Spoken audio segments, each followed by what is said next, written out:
বিশ্বনবী যেইবার ওফাত দুনিয়া থেকে বিদায় গ্রহণ করলেন, সেই বছরে আল্লাহ রাসূল 20 দিন ইতিকাফ করেছেন। সুবহানাল্লাহ। কয় দিন? 20 দিন। তাহলে এই নিয়ত কি আমরা করতে পারি ভাই? এই নিয়ত কি আমরা করতে পারি? ইনশাআল্লাহ। আল্লাহ তাআলা তৌফিক দান করুন। ইতিকাফের যে মজা, মিষ্টি যে ব্যক্তি খায় নাই তাকে তো আপনি মিষ্টির গুণাগুণ বলে বুঝাতে পারবেন না, পারবেন কি? তাহলে 1 নাম্বার কাজ রাসূলের কি ছিল? কোরআন তেলাওয়াত। 2 নাম্বার কি? ইতিকাফ। 3 নাম্বার, বিশ্বনবী সাল্লাল্লাহু আলাইহি ওয়াসাল্লাম রমাদানুল মুবারকের এই শেষ দশকে তিনি এত লম্বা কিয়াম করতেন, কিয়ামুল লাইল, যার কারণে হাদিসের ভিতরে আল্লাহ রাসূল নিজে বলেছেন, মান কামা ঈমানান ইহতিসাবান গুফিরা লাহু মা তাকদ্দামা মিন যামবি। আল্লাহু আকবার। এই শেষের 10 দিন আল্লাহ রাসূল সাল্লাল্লাহু আলাইহি ওয়াসাল্লাম তিনি এমনটা করতেন, একেবারেই এশা থেকে শুরু করে ফজর পর্যন্ত সারাটা রাত জাগতেন। এশা থেকে কি পর্যন্ত? ফজর পর্যন্ত সারা রাত জাগতেন। শুধু নিজেই জাগতেন না, নিজেই লম্বা সালাত আদায় করতেন না, নিজের পরিবারকে। আল্লাহ রাসূল সাল্লাল্লাহু আলাইহি সাল্লামের অন্য সময়ের আমলগুলো তিনি এশার নামাজ তাড়াতাড়ি পড়তেন, ফজরের সালাতে তিনি আসতেন। মানে এশায় সালাত আদায় করে তিনি খুব দ্রুত বাসায় গিয়ে ঘুমাতেন, ফজরের আগ দিয়ে যেন জামাতে কি করা যায়, আসা যায়।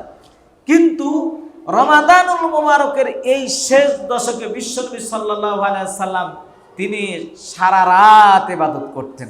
সুবহানাল্লাহ। পরিবারদেরকে বলতেন, তোমরা এই সময়, এই লাইলাতুল কদর, ভাগ্য রজনীর এই রাত আর পাবে না, এই জন্য জীবনের শেষ লাইলাতুল কদর মনে করে জেগে তোমরা আল্লাহর ইবাদত বন্দেগী করো। সুবহানাল্লাহ। তাহলে এই তালিকায় আমরা আছি কি ভাই? ইনশাআল্লাহ থাকবো তো? ইনশাআল্লাহ।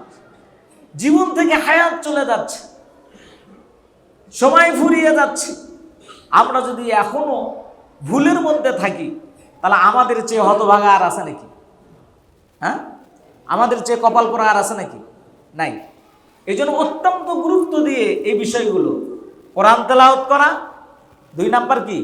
ইতিকাফ করা, 3 নাম্বার হলো সালাত আদায় করা, নিজের সালাত আদায় করা, পরিবার, সন্তানাদি ছেলে মেয়েদেরকে এই অভ্যাসে কি করা,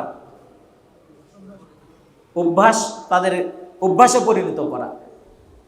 4 নাম্বার কটা গেল? বলেন। 1 নাম্বার কি? কোরআন তেলাওয়াত। 1 নাম্বার কি?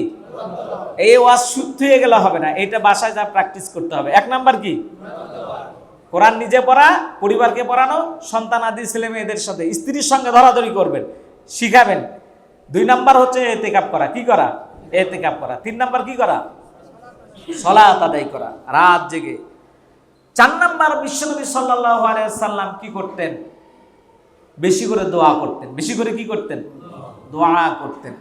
এই সালাতের মধ্যে গিয়ে আল্লাহ রাসূল সাল্লাল্লাহু আলাইহি ওয়াসাল্লাম সিজদায় পড়ে লম্বা সিজদা দিতেন। মা আয়েশা সিদ্দিকা রাদিয়াল্লাহু তাআলা আনহা বলেন যে এতক্ষণ আল্লাহ রাসূল সিজদায় পড়ে থাকতেন, আমার মনে হতো তিনি আর মনে হয় মাথায় উঠাবেন না। সুবহানাল্লাহ।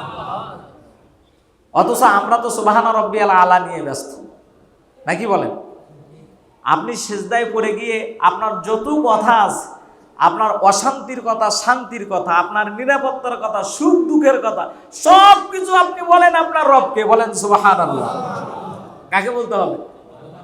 আল্লাহকে। যদি আমরা এই সুখ দুঃখের কথা আল্লাহর কাছে বলি, আর আল্লাহ যদি সেই সুখ দুঃখর সব কথা শুনে যদি দুঃখগুলো দূর করে দেয়, অশান্তিগুলো দূর করে দেয়, আমাদেরকে যদি নিরাপত্তার চাদরে আল্লাহ রাব্বুল আলামিন আমাদেরকে যদি আব্রত রাখে, তাহলে এর চেয়ে চরম পরম সৌভাগ্য আর কিছু থাকতে পারে না। সম্মানিত ভাইরা আমার, এই জন্য সিজদায় বেশি সময় কাটা, দোয়া পড়া, আল্লাহুম্মা ইন্নাকা আফুউন তুহিব্বুল আফওয়া ফাআফু আন্নি।